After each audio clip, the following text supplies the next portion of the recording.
That's it. One more time. Oh!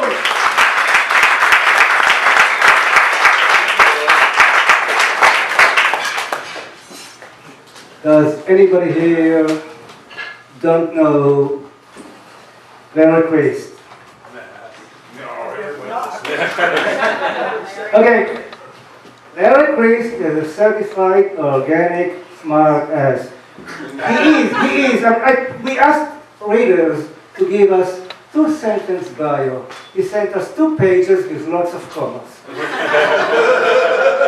This is the edited version by Greg Van. Larry Crist lives in Seattle and is originally from California, especially Humboldt County.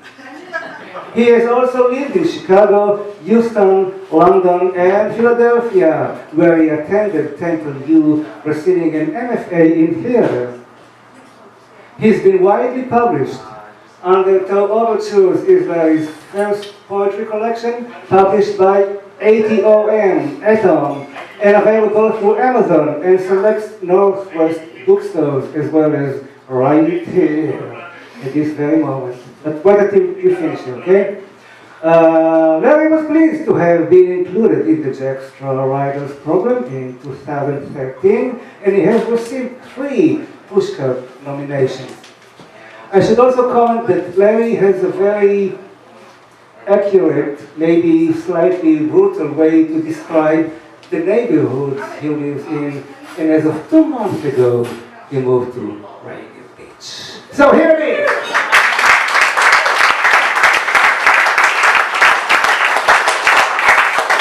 Thanks, I don't have any Rainier Beach poems yet. Scandalosa. There was that day with you in Mexico City, you in that silky short skirt prompting that lady coming up from the subway to blurt out, "Scandalosa," shaking her head and pulling tight her shawl. That skirt that turned 1,000 heads like well-oiled turrets, like an owl with impulse control issues.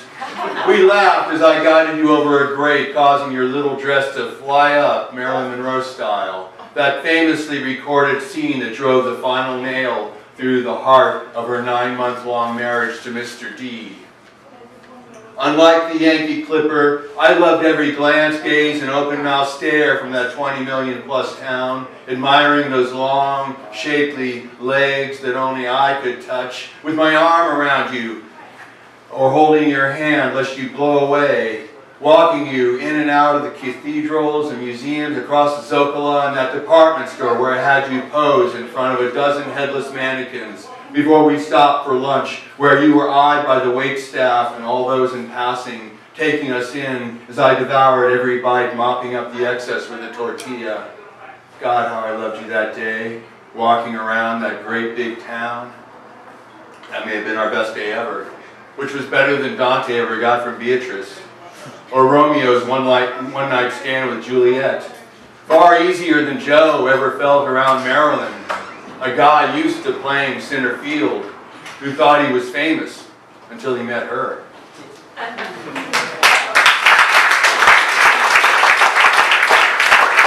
I was told there might be children here and to keep it clean, so I'm going to refrain from my natural inclination of potty mouthing.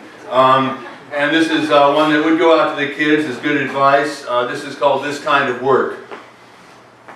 This kind of work leaves the hands hard, the mind soft, all day, day after day. It takes its toll on the ears, the back, your knees, the arches in your feet.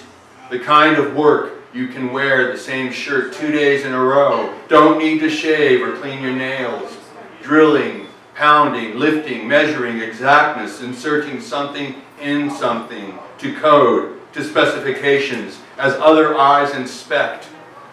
Rampant curses, sonic boom belching, the hollow slam of a plastic door to the latrine, the check in the mail already spent.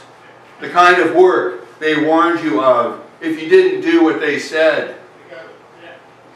And you didn't. And now you do.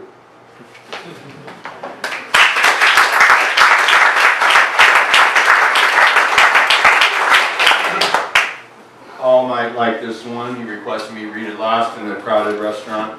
There's some writers out here. This goes out to you. This is called Cover Letter, and this was actually published. I sent it out with some poems that weren't published, but the cover letter got published. This is called Cover Letter. Here are some poems. I have read them in front of strangers. I have beaten them with sticks. Poems, that is.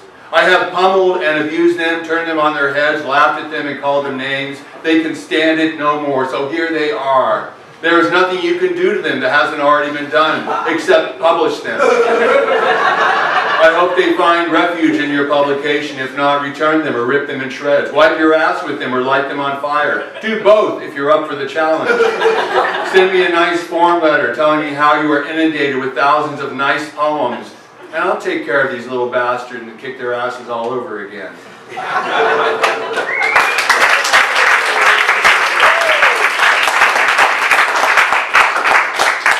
A movable snack. Oh, Ernie, we all want to be you. To write the clean sentence cleanly. To have eaten what you tasted. To have been in no less than 5 wars and never lack material. Yet still bore us with tales of fishing and bullfighting and big game hunting. To have lived in the time of big game to game against. Kilimanjaro with its still pristine snow. To tramp Cuba and single-handedly invent mojitos. Arm wrestle Castro with green stuff in your teeth. When women were men and women, your own invention. With but one theme you beat like a threadbare tambourine. With Europe and America still reading the little story in big magazines. Hanging out with F. Scott Ford and Joyce, Gertrude and Gary Cooper, manly guys and others. You were all mostly manly guys, thriving in a manly world with cast iron balls that clanked as you swaggered. And whether it was Key West or Paris or Ketchum, Idaho, you always knew who you were. And when you couldn't be that anymore, you knew what to do. We all want to be you, Ernie. Or maybe we just want to know what to do. Maybe you would not have been you had you not occurred when you did, things being a tad more convoluted these days. And people, believe it or not, are even more crazy and effed up than Scott or Zelda. A mandatory trigger lock could have denied you your date. Man, you would have really been screwed then. You could have lived, Pappy, long enough for our love to turn on you, like love so often does, after it's been around for a while.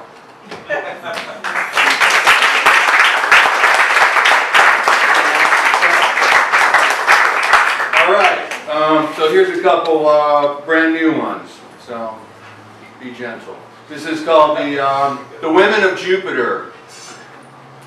I wonder what the women of Jupiter do when their moon time beams through. 50 plus moons orbiting asteroids like spinning plates disrupting tides, tossing gravity on its ear. Pandemonium ensues, laughter, tears, mood shifts, the blues.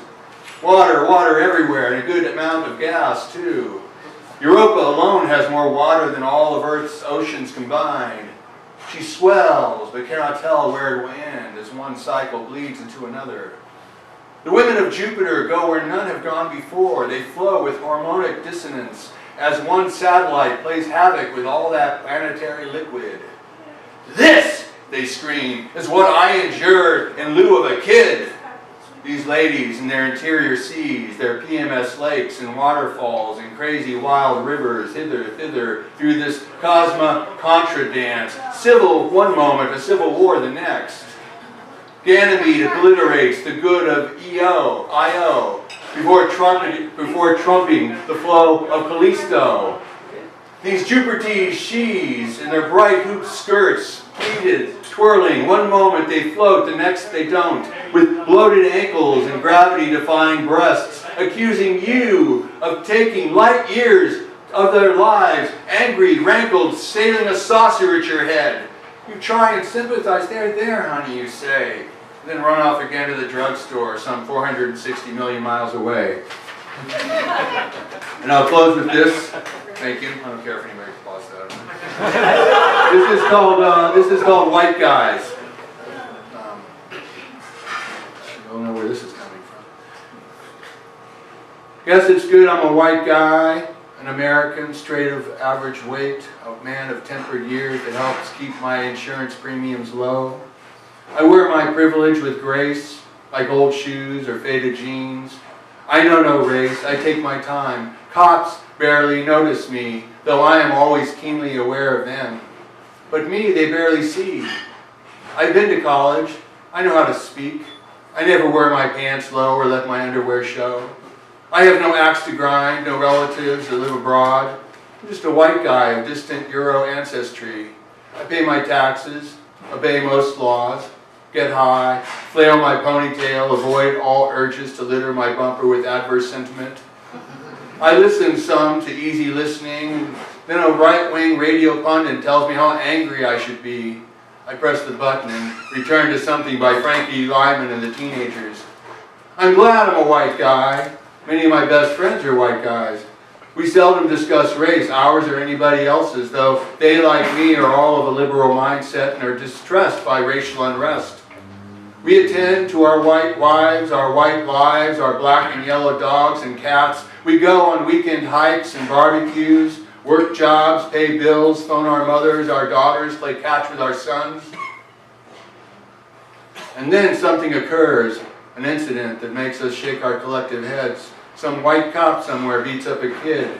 A clip of someone with skin not so white getting tased or beaten, and we feel bad, feel their pain and a touch of guilt, though we know it's not our fault. We were not part of this assault, this beating, this tragedy, this death. We feel bad for a while and then have another beer, perhaps something to smoke.